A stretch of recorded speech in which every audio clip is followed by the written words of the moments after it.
So today we're doing Kirkby Pool. The gate opens this way, so just stand back a little bit. Okay, we'll go and get yours. No, we'll go and get yours.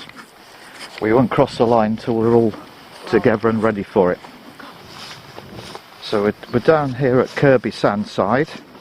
Got a railway line to cross, and then the water's just about 50 odd metres across on the other side. And we're going upstream. This is a reconnaissance day. I've never been here before, but I've always wanted to. And maybe we'll have a bit of touch on a bit of Slate history as we go. Alright.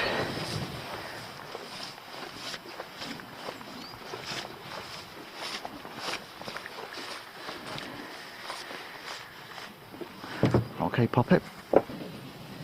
See if I can get it on the palm. Yeah, do you want me to do it? No, it's okay. I've got it. Now, let's just have a look. Obviously we need to be careful here and listen for trains. Yeah.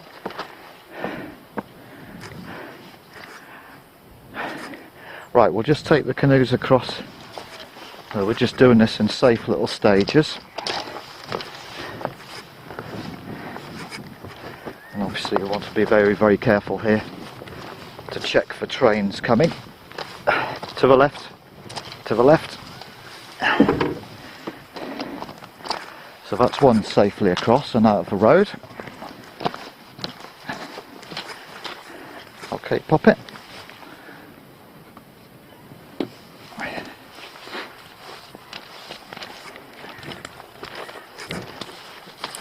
Look left, look right, look left again.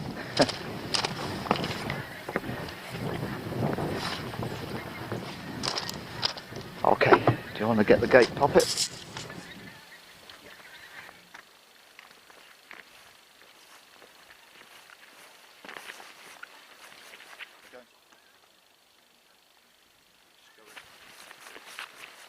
Okay, super.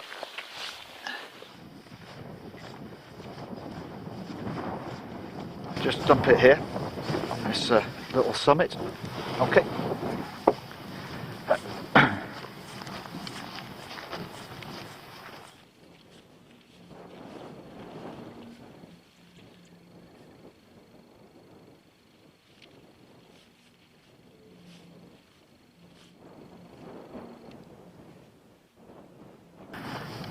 Alright, pop it, let's try a sliver now across the grasses.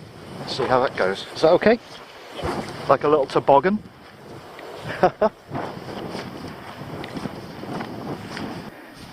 Perhaps get it from the front next time, it'll slide a bit easier. Okay? Just slew it round and go to the front.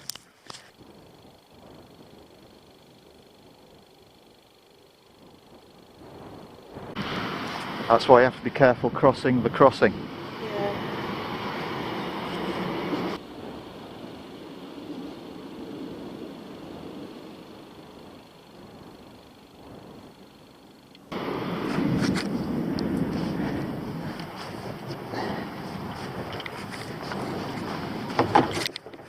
We're not going kayaking, we're going tobogganing.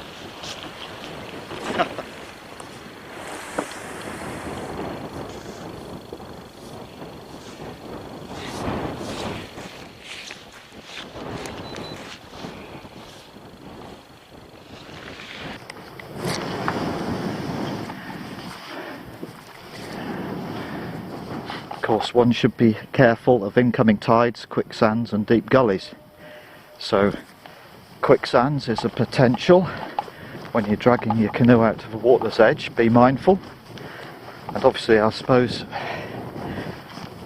I would suggest that no one contemplate doing this unless you're A, conscious of the tides and how they act, conscious of how wind over tide can act, conscious of all the sort of marine circumstances that can befall. So just take care with this kind of thing.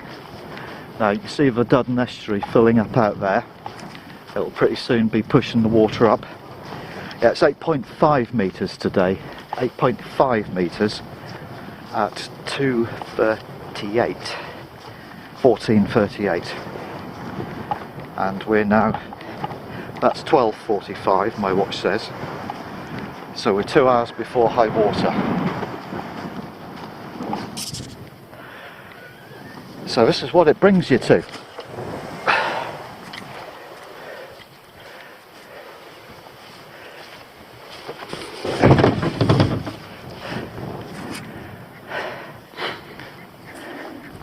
A little wee creek, and the tides will be coming up pretty soon, and with luck we'll see the water starting to eddy up and backfill this creek, and we're going to be going upstream with the high tide, and hopefully that'll get us over any obstructions, if there are any. Like I say, this is just a reconnaissance trip today to prove the viability of this as a kayaking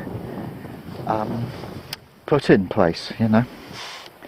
There's Sandside, Kirkby further up the hill of course, and the slate quarries, more of which later. Again, you have to watch out for potential quickie sand.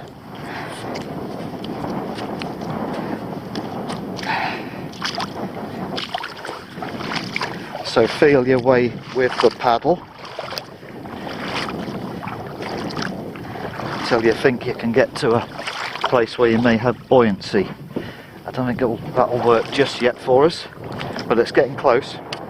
Just out there I reckon it'll begin to deepen a little, and the water should be just picking up a little bit as we go now, but the boat's floating itself anyway.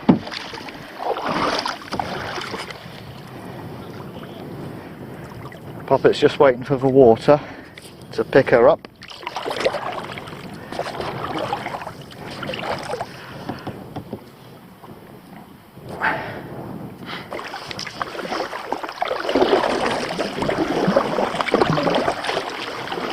At the moment we're still fighting the outflow from the hill waters, because the tide hasn't quite got up to us yet to pick us up, if you like, and give us an easy tidal flow.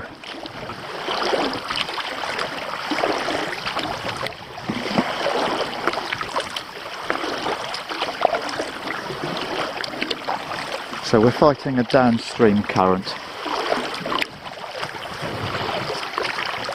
You doing alright, Poppet? The current's still coming downstream, but when the tide starts to pick us up it will shunt us along.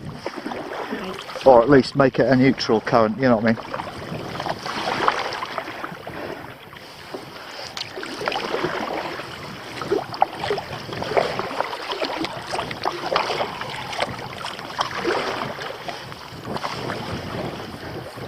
Oh, I'm in the shallows. Yeah, it'll be deeper on the right hand side on these bends, on the left turns, and then deeper on the left hand side on the right turns.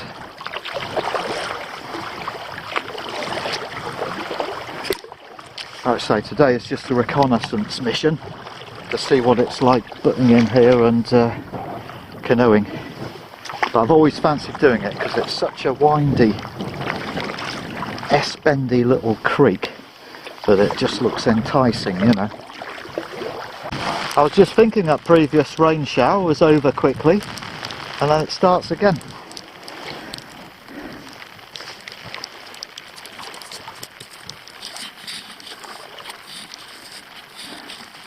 Oh, it was beautiful half an hour ago.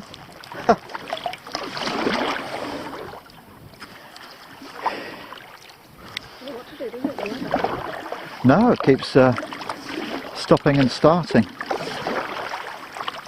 Oi! Put your indicators on. Put your indicators on.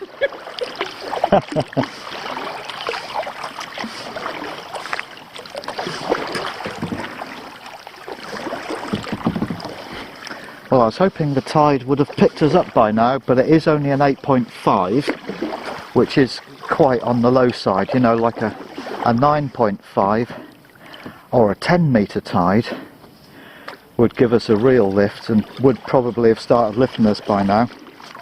So we're now about an hour and 20 minutes before high water. But like I say, it is only an 8.5, and I'm thinking the tide might pick us up to the edge of that where the bank turns up a bit more sharply. Just looking at the dampness from last night's tide.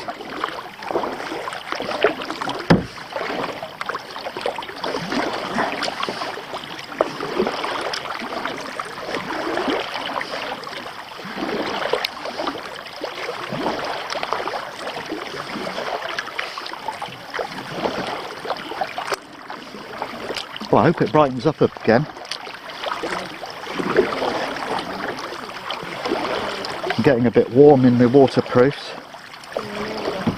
So I've got a stuff sack down here, and 10 minutes ago I didn't have my waterproofs on, and it started to rain, so you grab your bag up like this, and if you're careful or you nudge yourself against the bank somewhere, you can get your waterproofs out, and if you're careful you can physically put them on whilst in the boat, close up your wet bag again, your dry sack, and just kick it back down into the footwell. And of course we've got our lunch and stuff, liquids to drink stowed with us, so if it comes out a little bit nicer again we'll stop at somewhere and have a picnic kind of thing.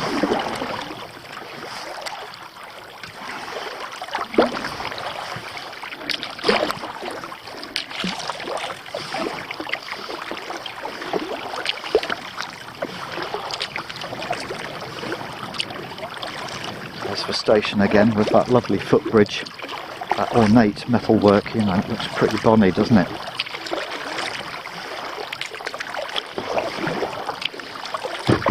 Oh, touchdown.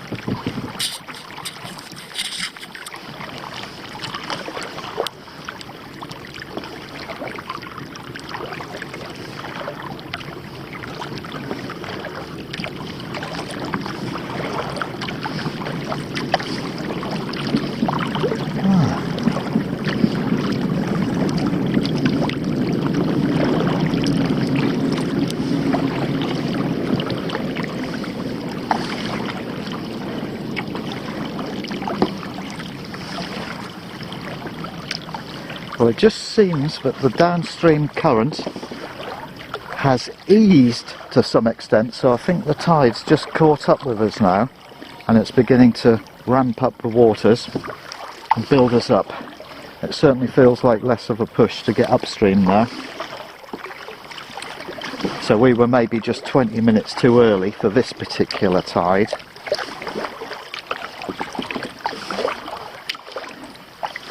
But that's what reconnaissance is all about, is getting a feel of a spot and how the tides behave there.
you can see the water flowing in there.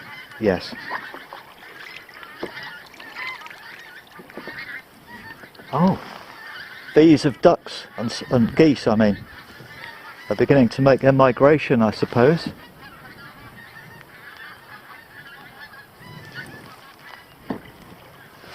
Beautiful. Yeah, I think we're now on the leading edge of the tide. You can just see the water here beginning to flow upstream. So the tide has caught us up, and that's why we've hardly got any downstream current to fight against. Right. We're in neutral waters, as it were. Will it be on the way back? No, by the time we go back, the tide will be going out again, so we'll have a current whipping us along. Yep. That's why I always like to venture off on a rising tide, so it carries us up, and then we have a an outgoing tide to carry us back. I know. I should have watched a bit better before. I'm only getting stuck in the mud. Stuck in the mud? I was stuck in the mud, wasn't I? Yeah. Yeah, so you see these bubbles, they're now going upstream with us. You're getting that sense? Yeah.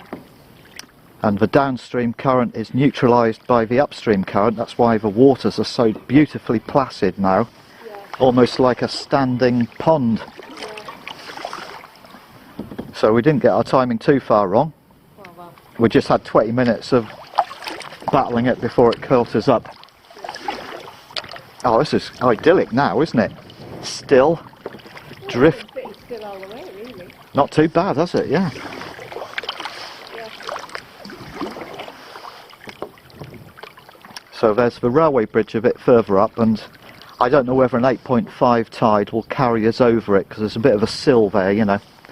But we'll find out when we get there. What, round the corner? Round a few more corners yet.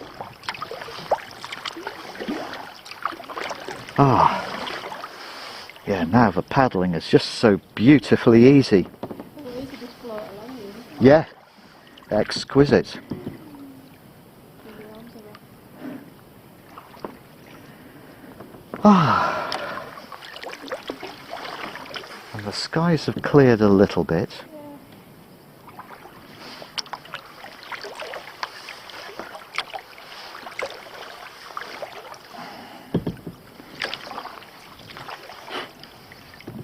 If anything, the incoming tide is now helping us along a little bit.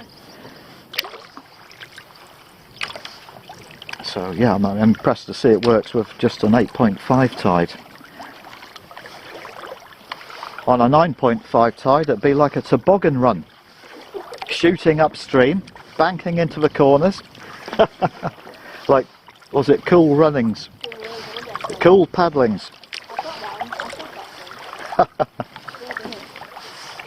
So this is why it pays to know the tides and understand how they work and how you can use them. Ah, here's the bridge.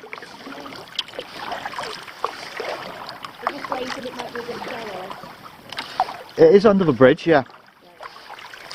And of course part of today's experimentation is to see whether an 8.5 will lift us over.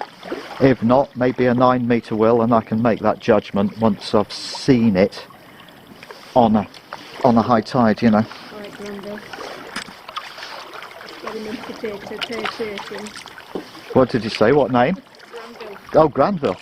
All right.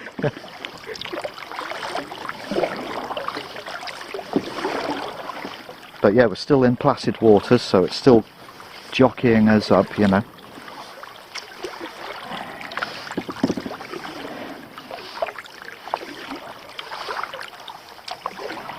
Sit on the sandbank and have a lunch. Well, we could do, yeah. Yeah, or I'd rather a grassy tussock, Yeah. if that's possible.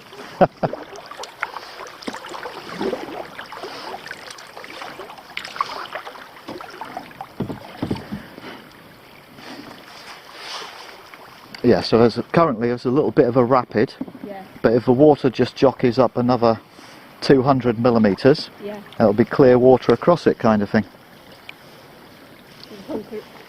Hang around here for a minute.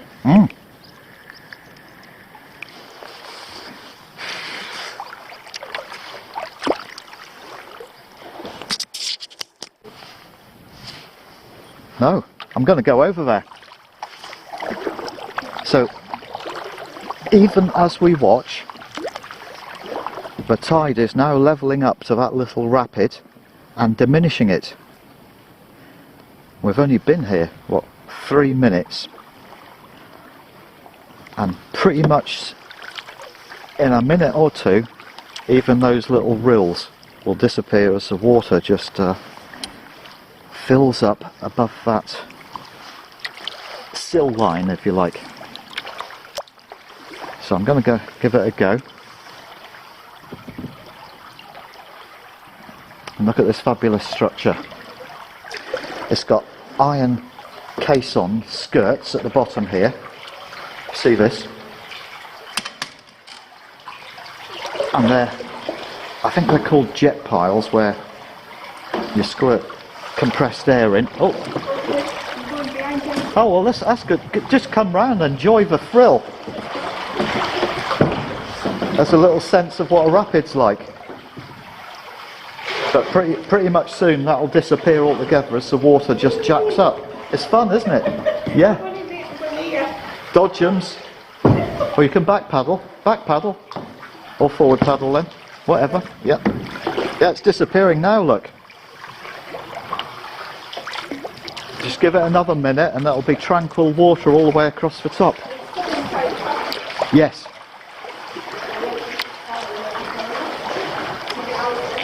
Oh, you can power through if you want. Go on then. Give it some good thrusts, lass. Give her! Give her!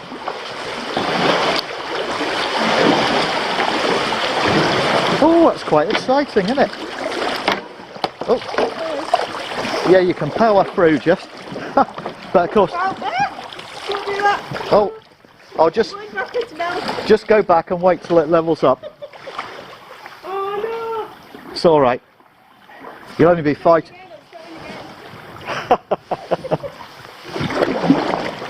That was fun, that, wasn't it? I was alright, I was getting the mental and then I got caught.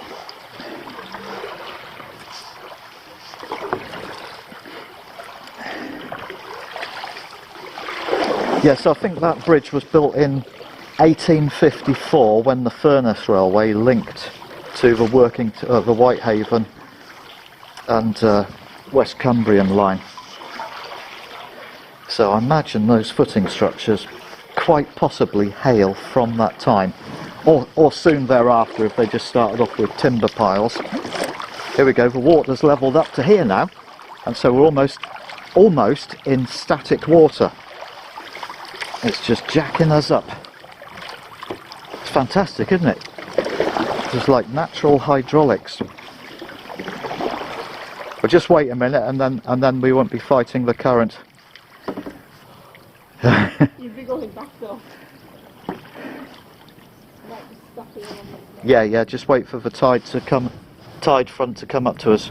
You see that rapid has totally disappeared now. There's still just a little bit of downstream current between the piers and you can see the eddy lines. But give it a minute and there'll probably be still water all the way through.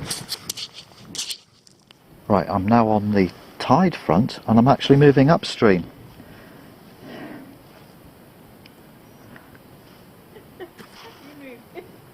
Yeah, I'm coming back towards you now. Yeah, just wait a few minutes, it'll catch up to you.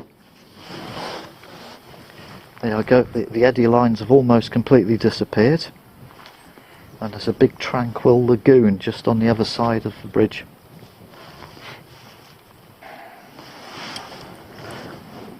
See how still it is now in front of me? It's still a bit roiled in front of Poppet, but she's maybe 10 metres ahead of the tide. The tide front, I suppose you might say, as the water level picks up and up and up and up and up and up.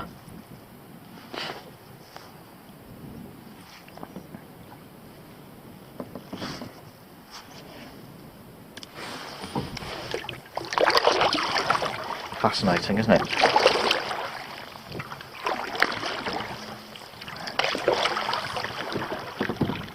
I've got some survey markers on the masonry piers to check for movement, I guess. If you have a bottle of drinks, just by the side of your seat. You can have a wee sip when you're thirsty.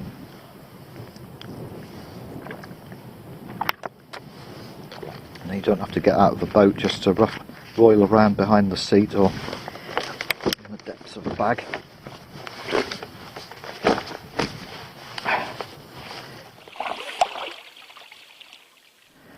So this is the corner where Poppet was. She's moved on a few feet as the tide picks her up and neutralises the flow.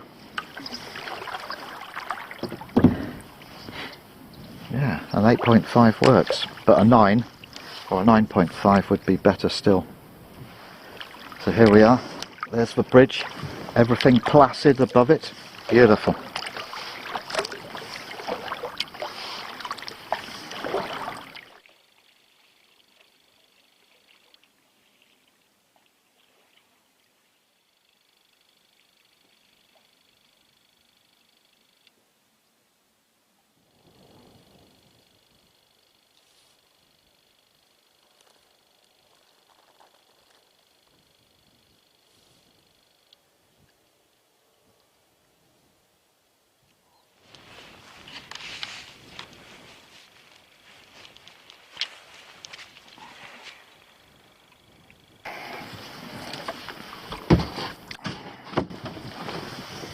Okay, Poppet, do you want me to stabilise it or anything?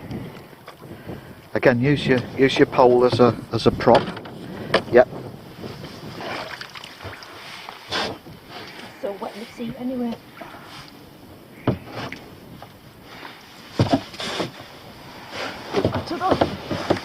All set? Yep. Yeah, and jerk yourself forward. Yep. That's what do it.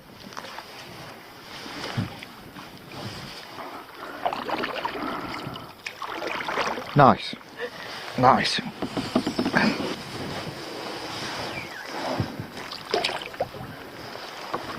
Yeah.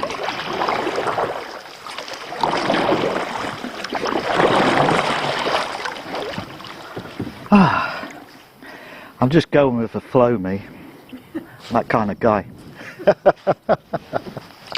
What have we got? We've got about 20 minutes, quarter of an hour to high water.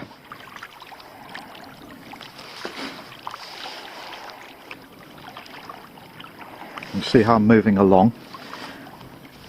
I'm not paddling, it's just the current.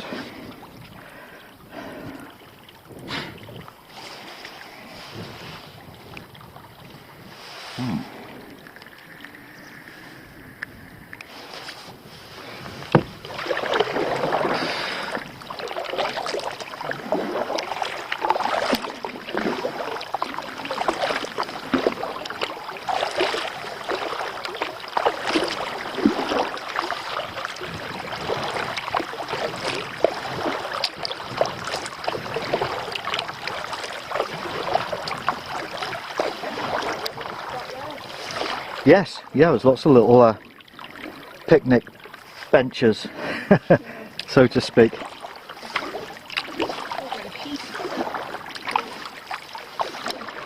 Now look at her go.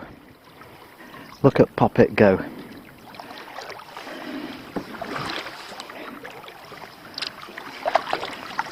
You happy, Poppet? Enjoying it? She's like a little moorhen on water. You can't tell from here, but her canoe's been specially modified. Like a pantomime canoe, there's a hole in the bottom, and her little moorhen flipper feet are sticking out through the bottom, and she's just darting along. But yes.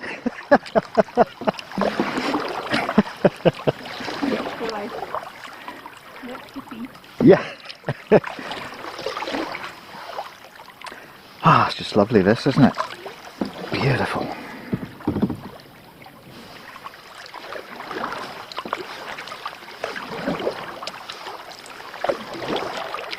Ah, bit of blue sky.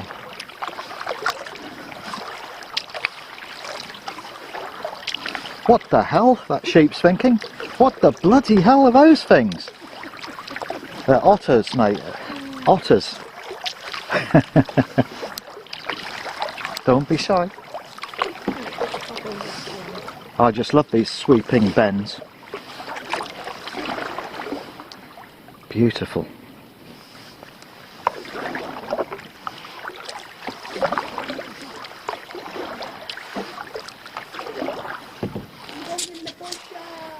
Oh.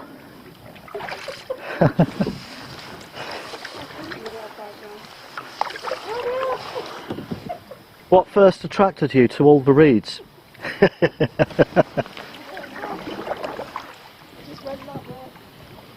Now we're just approaching the point where the incline from the Burlington slate quarries comes down to the road. The road's just up there. Now this is all quite interesting because Sandside and Kirkby Pool was a shipping point for slates. And there's a book, Furness and Cartmel, by Jopling, okay, written in 1843, and he describes a series of inclined planes and railways bringing slate bogies down to the shoreside. What's particularly interesting about that is Jopling writing, or should I say published in 1843, you know, perhaps the actual inclines he alludes to were 1840 or 1839, whenever they were built. It's before the time of the Furness Railway. The railway linking Kirkby to Piel Island was started in 1846 and was opened in 1847. So you see the inclined planes, the inclines bringing slate down,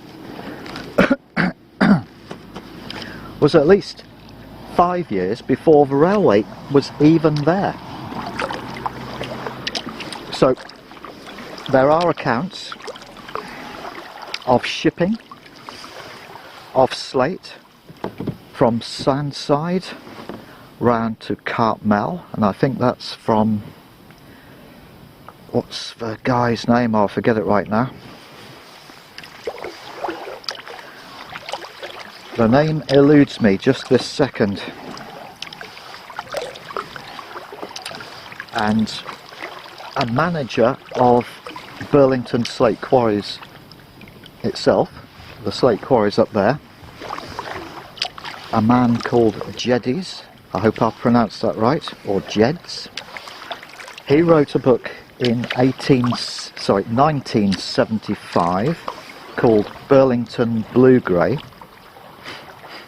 and in that he talks about the inclines, but he also mentions... Oh, sorry, Poppet.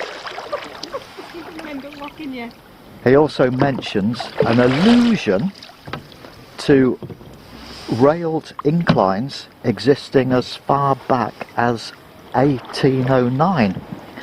So just down here there was like a quarry office, if you like, where they'd tally in the bogies or the tons of slate that were on the shore side. I'm not suggesting, of course, that ships ever came up this little creek that we've been paddling up, but they then would have been carted or railed across to perhaps where the station is now, and there, where the creek is broader, or maybe even at the mouth of the creek where Kirkby Pool opens up into the main Duddon estuary, shallow draft craft called lighters or shallow sloops would have picked up the slate and transported it across to Borwick rails at Millom, whereby the slate could then be transshipped into greater draft seagoing vessels for shipment up the coast or down to Wales or wherever, you know, to Shrewsbury, I think was one mention. And so there's a lot of history going on here. And like I say, we're only here for a reconnaissance trip to check out this creek, but I just thought I'd mention the little bit of history there is. But I'll do a proper job on that sometime. Perhaps if I can get Poppet excited about an expedition up the incline, we'll go and look at all the features there and do a better history sort of Tame team job on the case. Now, I'm going to guess that we're about high water. No, we've got another 10 minutes or another 5 minutes. But look how static and peaceful this plateau of water, I suppose you can call it, at the moment.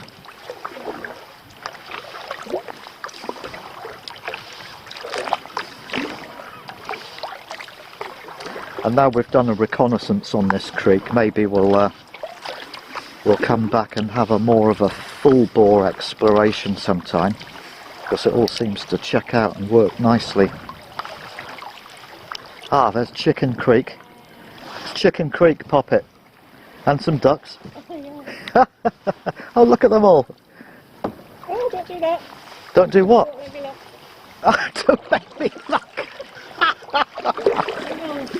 Oh, You only have to turn your head for a second. But there's a load of chickens up on a sort of little terrace. Oh, how lovely.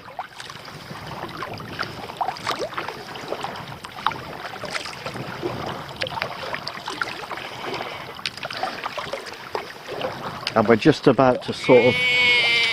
Oh yes, indeed. I know. Yes.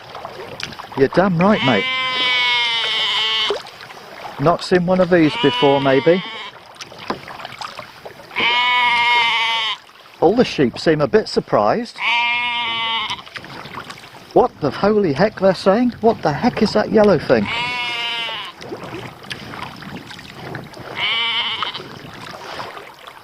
Oh, little one's interested, aren't you? Yeah. Yeah. Yeah, we're just entering the sort of coming onto Angerton Mosses kind of terrain now.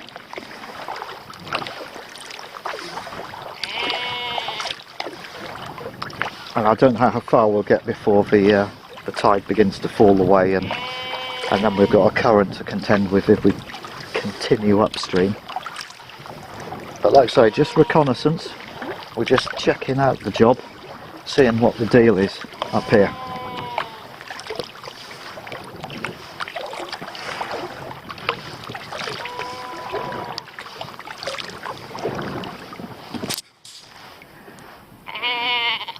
Have you always wanted to do this, mate?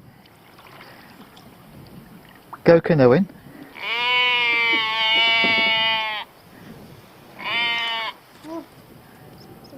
Huh?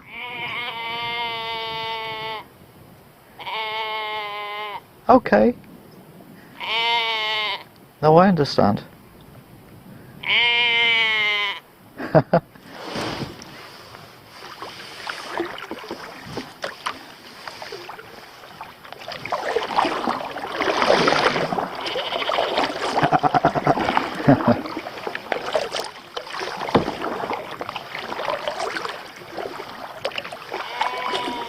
Oh. Ducks ahead.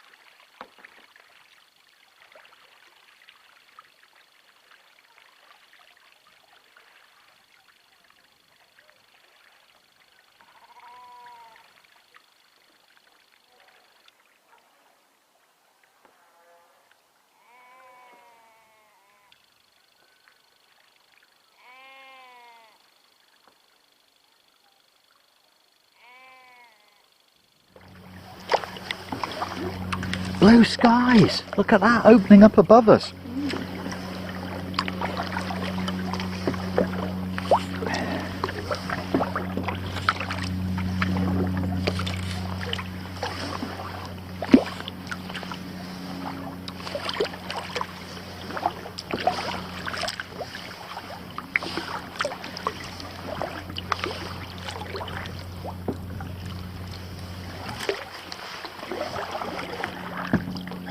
There's a little grassy plateau there just underwater. Yeah, a few of them down this way.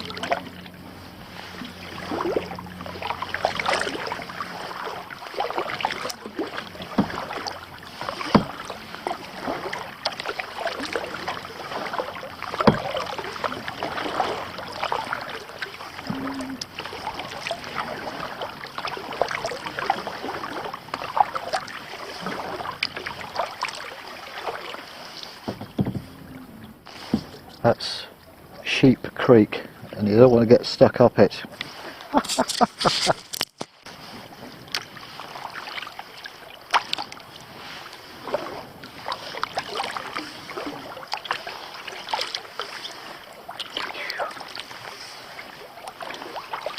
Starlings.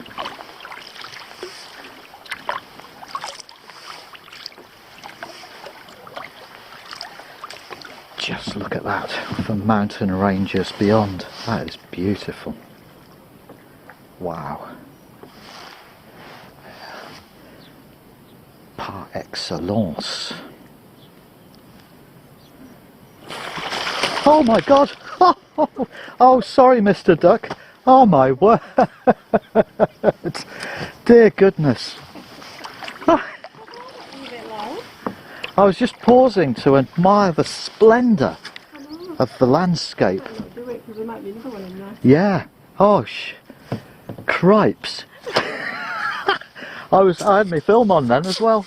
Oh, that'll be good. Ah, and it's just beautiful. The sun's out now. A significant amount of blue sky.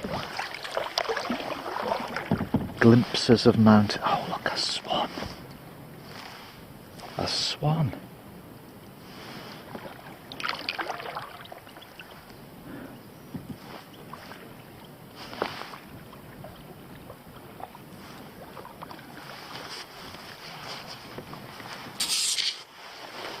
More mountain ranges. I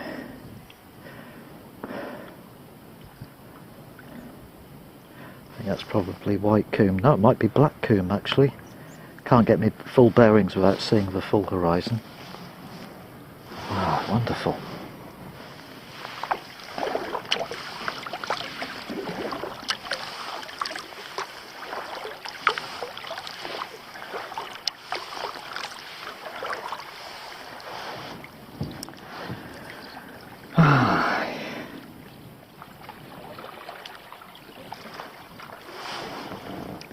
Hasn't it turned out miserable now? It's disgusting, isn't it? Oh no, I'm going in the thing again. Oh dear. Oh, I just saw a fish roil up. Okay.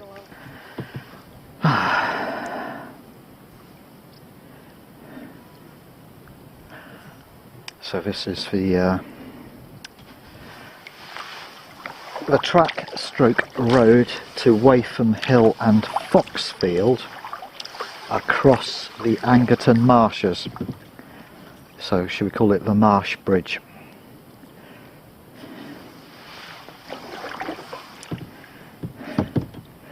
I can see those beams, although the legend is upside down. It says Skinning Grove, England.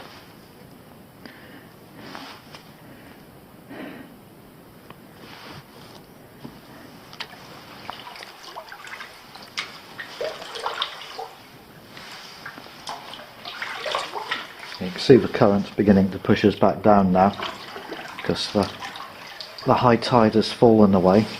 Just look at that as a picture, framed by the girders as puppet.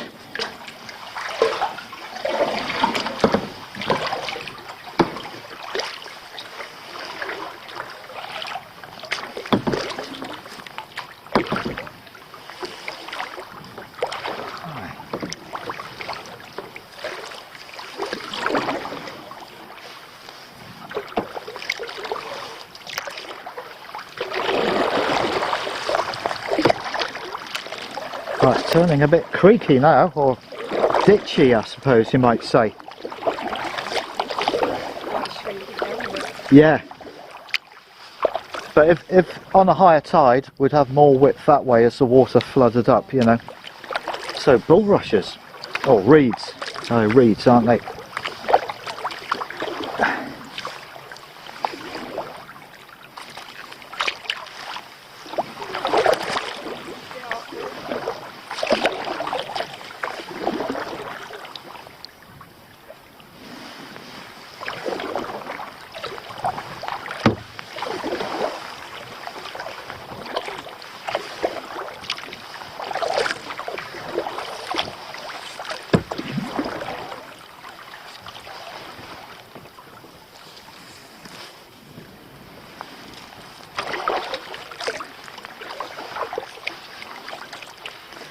Oh, family of ducks, look. Oh, sorry, didn't mean to disturb you. It opens up again. Yep.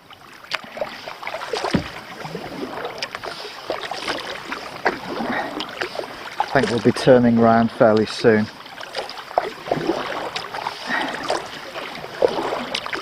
It's been a damn good reconnaissance mission. And it turned out alright weather-wise in the end as well, hasn't it? Beautiful. Oh!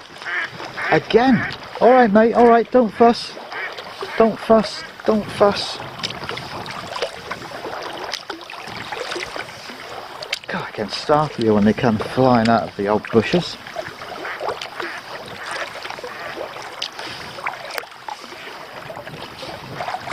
Phew.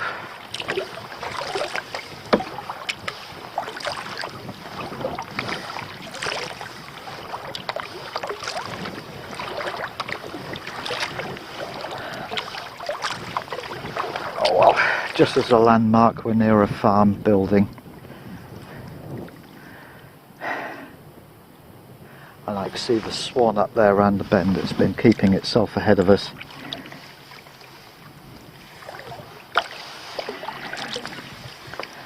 Oh, let's just berth up for a minute. I'll turn it round actually so I can see what Poppet's doing. Where is she? She fell in.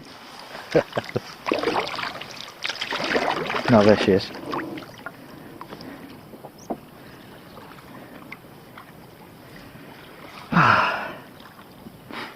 So all the quarries, and yes, from up there, an inclined plane comes down, which lowered bogies of slate down to the seashore. And of course the seashore would have been different then before they built the railway and the embankment and all that. So who knows what the creek did at that point in time. Aye.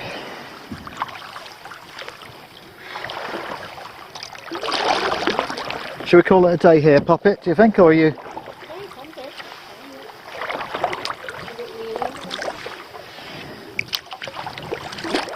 The current is beginning to push against us. But that's fine because it'll take us downstream dead easy, you know. Yeah. So it'll be a joyride going back. And it has been a joyride for most of the up, hasn't it? Yeah. Fantastic. I had another duck fly out in front of me from the reeds. Oh my God. In a startlingly sudden kind of way, you know. Crikey. Is what? Crikey. Yeah, crikey. C word, good God.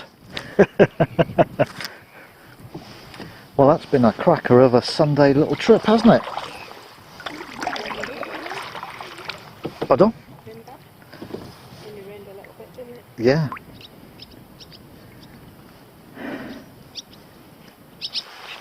Phew. Swooping starlings, or swallows are they? Swallows.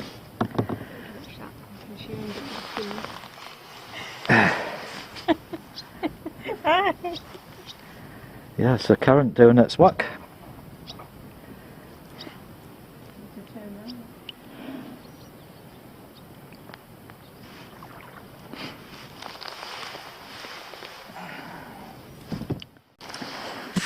So I haven't paddled for about 2 or 3 minutes.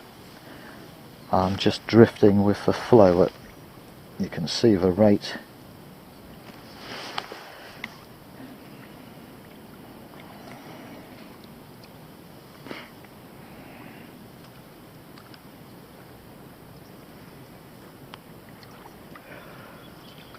Why make hard work for yourself?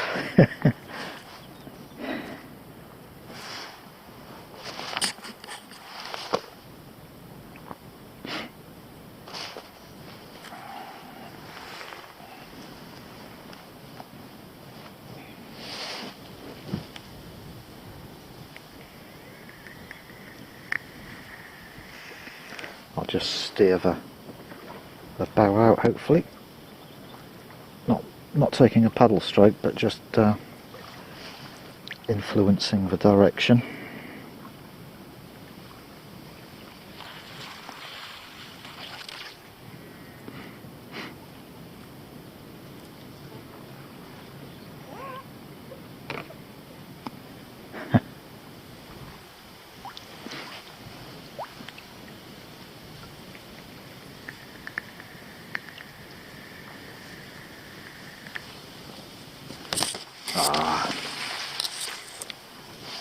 Typical blinking rush job.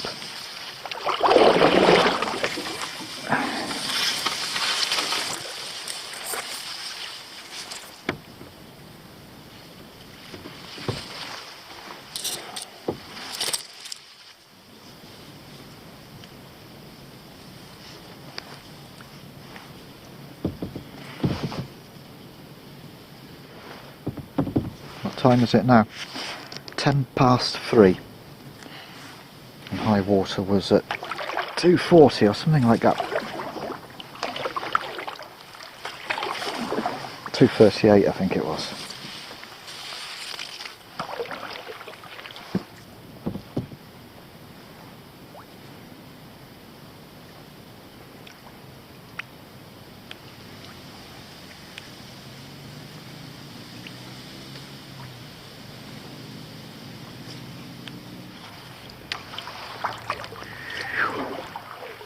You'd scrape under that on a higher tide actually, wouldn't you?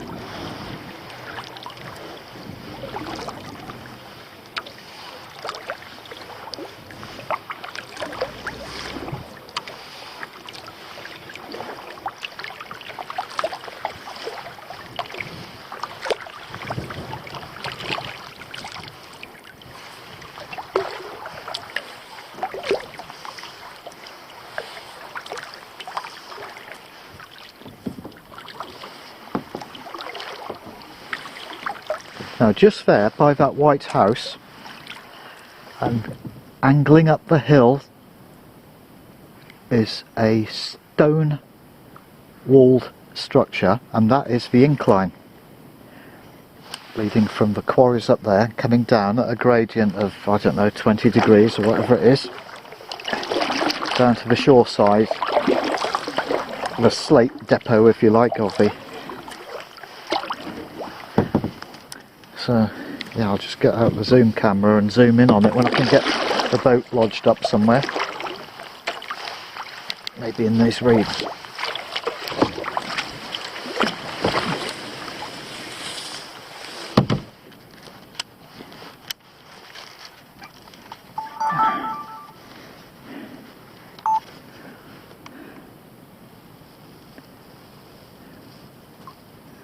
So what am I looking at there? Oh, it's ever so hard to use these in sunlight because I've got the white house, I think. Yes. So that structure there, that is the incline leading down to the shore side, just behind that white house. And across the road, up there by Wall's End, in actual fact it was bridged, let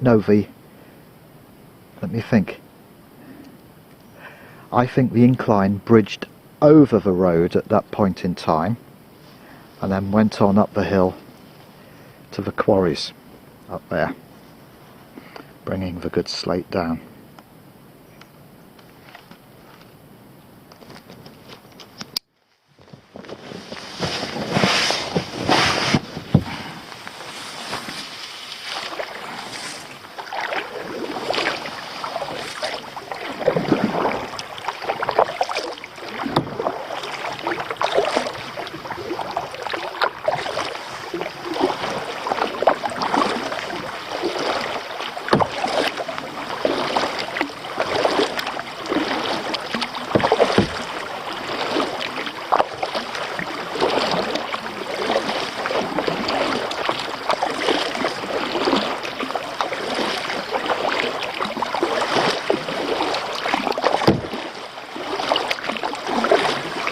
I'm going at war canoe speed.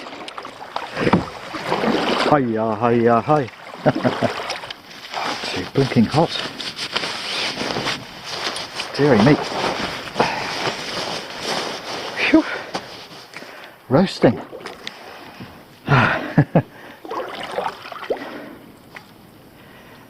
Now, it just came to me, the name of that book and the author I was alluding to earlier. It's The Annals of Cartmel by, I think it was James Stockdale. Oh my goodness! You see the fish? Oh, something jumped up. Yeah, I wasn't sure if that was a bird diving in or a fish leaping up. I had the camera on as well, so maybe we can do a CSI frame by frame analysis and see what it was. Yeah, that was pretty impressive, wasn't it? A good plop. Oh look! The ducks. Yeah. Or geese. Geese, yeah. Mother Goose saying, come on children, there's dangerous canoes coming. Come on. Wow. It's tremendous, isn't it?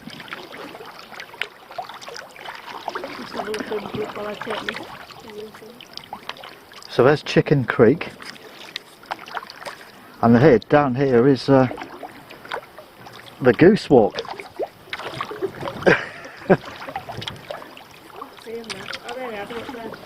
Oh yes.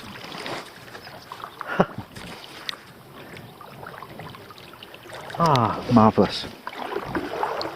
Oh, train. You can hear it. There it goes, look. 4 carriages.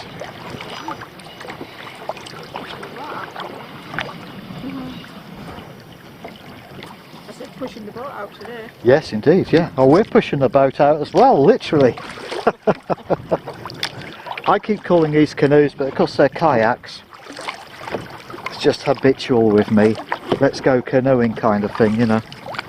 But they're kayaks, technically speaking.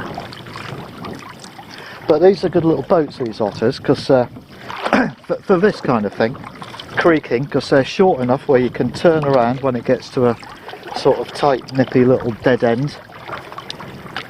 You can easily haul them out on the shore, like we had a picnic earlier. You know, they're just cracking little vessels.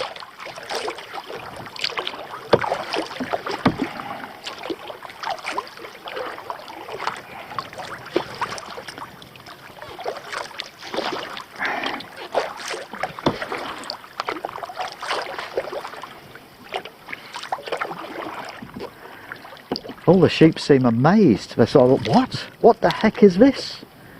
What are these things?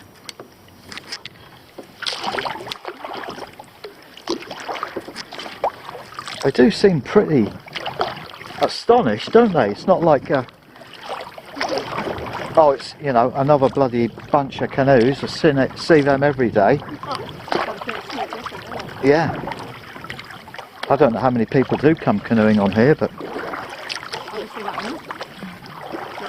yeah, not enough to educate the sheep. That one was making me laugh as well because it kept following us. Oh, that little one? Yeah. Yeah. Must have gone in. Yeah, a little tup it was.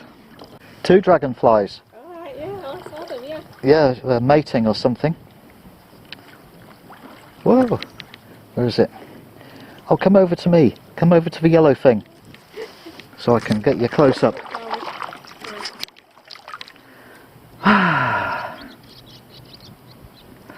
Well, this is just miserable, isn't it? This is miserable. Absolutely rotten day. Ah.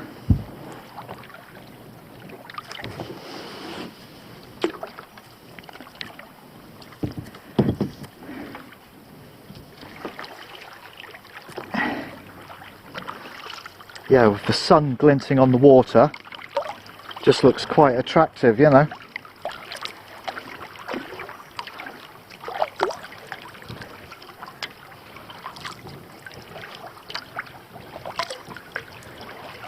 There, look at that.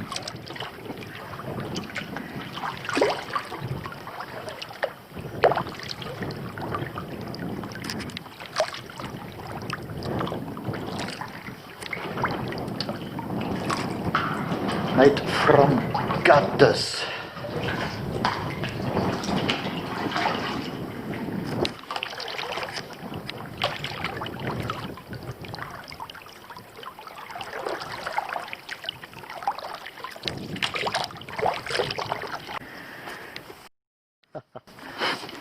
So I came on the walk on the marshes about winter time or something like that, and I noticed that the structure for this bridge, Lanarkshire Steel Co Limited, Scotland.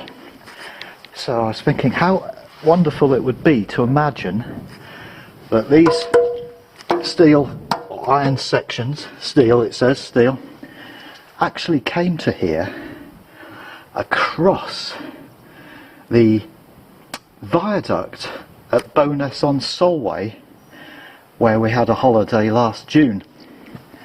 Was it June? Yes, it was June. And we did a bit of footage on the old railway viaduct structure. It's now gone and sort of, you know, not much left of it because it's been swept away by tides and stuff. But yeah, just imagining that Lanarkshire steel section components, maybe the whole bridge in kit form, maybe the whole bridge built, I don't know. No, it's probably not. It could have done, perhaps in sections, came across that viaduct down to here, because this bridge structure will be a replacement for the original wrought iron kind of thing that it would have been made from in the 1850s. But yeah, and this here is the expansion slipper. See, so in the heat of the day, the bridge gets warm, it expands, and here's like a slipper chair for the girders to expand into. In fact, I think you can see here the line of where it might have got to on a really hot day. You know, as every metre of steel expands 0.05% or whatever the expansion rate is, all that movement's got to go somewhere. And then of course when it cools down at night or in winter, it can slip, you see. So yeah, double track rail. You can see the slipper, expansion slipper chairs on the top of each column there.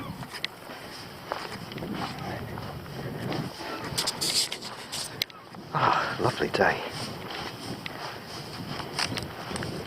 That's black coombe up there and white coombe.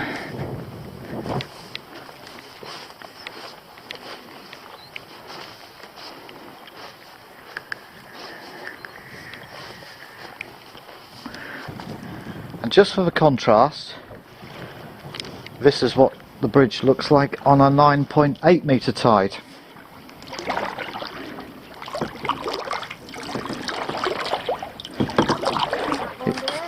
You'd struggle, wouldn't you? On a 9.8, on a 9.2 maybe, if you duck. You have to lie flat. Just come and have a look at this archaeology, seeing as you're in the boat today. Okay. I've just got the camera running, Poppet, just to do a little clip for contrast. Oh. So there's the expansion slipper, that track there.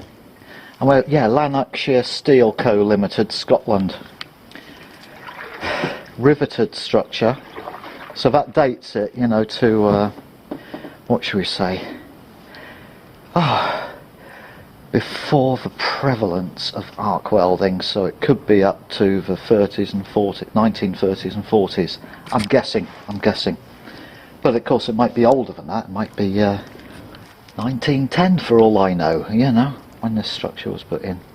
There's a bit of legend.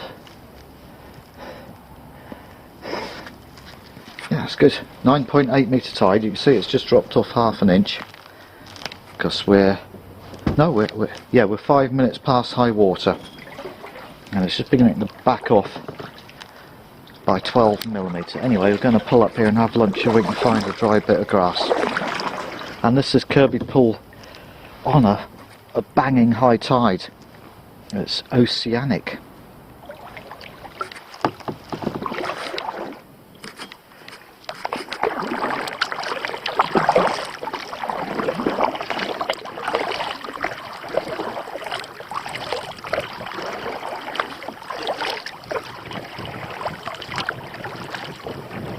Hey, you're going well there.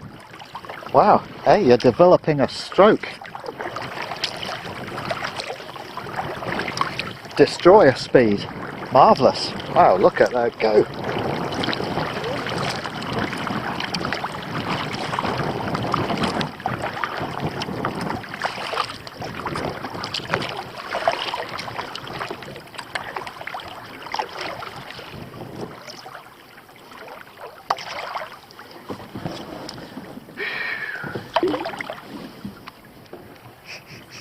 You happy?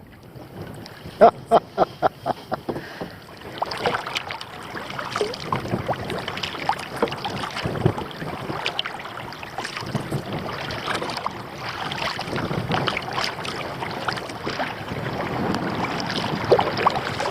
these waveforms here, although the wind is quite mild in strength, because the tide's going out, this is wind over tide. And as far as the water is concerned, because it's moving downstream at, let's say, 3 knots, it's meeting the oncoming wind at a perceived increased velocity, and that's why the waves forms are quite pronounced for such a gentle wind.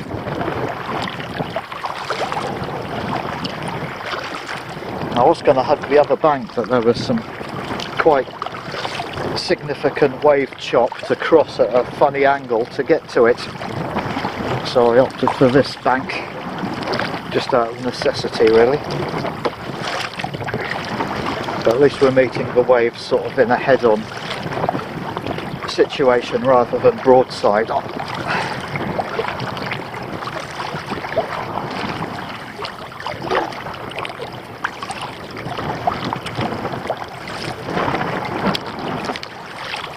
And with the creek having now broadened out to such an extent, you could well imagine potentially shipping slate from here, couldn't you? I think this is our departure point. Yes, there's the railway gate over there. Oh, I've just gone aground. I'll just back into that little creeklet and get out and then drag mine out of the way ready for poppet.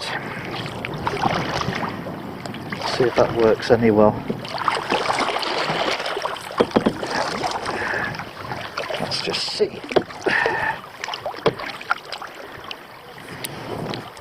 So it's always pretty good if you can chock the canoe before you step out, so it's got some stability for the manoeuvre, and use the pole as like a walking stick to give you a third point of contact.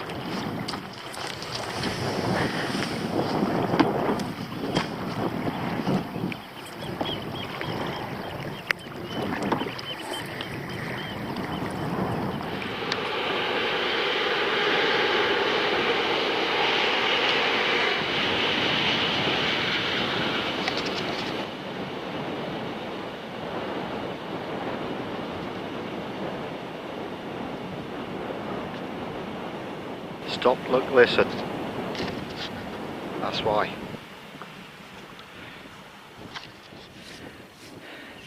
Alright, poppet. We're not going paddling on there, it's far too dangerous. This is where you're going. You pop your canoe in.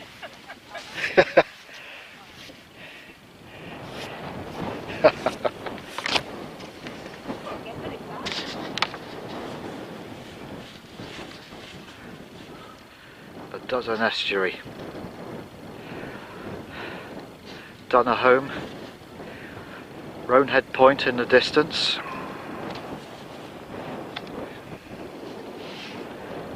And then round there, Whelpsty Crag, or is it Whelps Head Crag? Angerton Point. And then the creek. About an hour past high water now. And there's the railway bridge.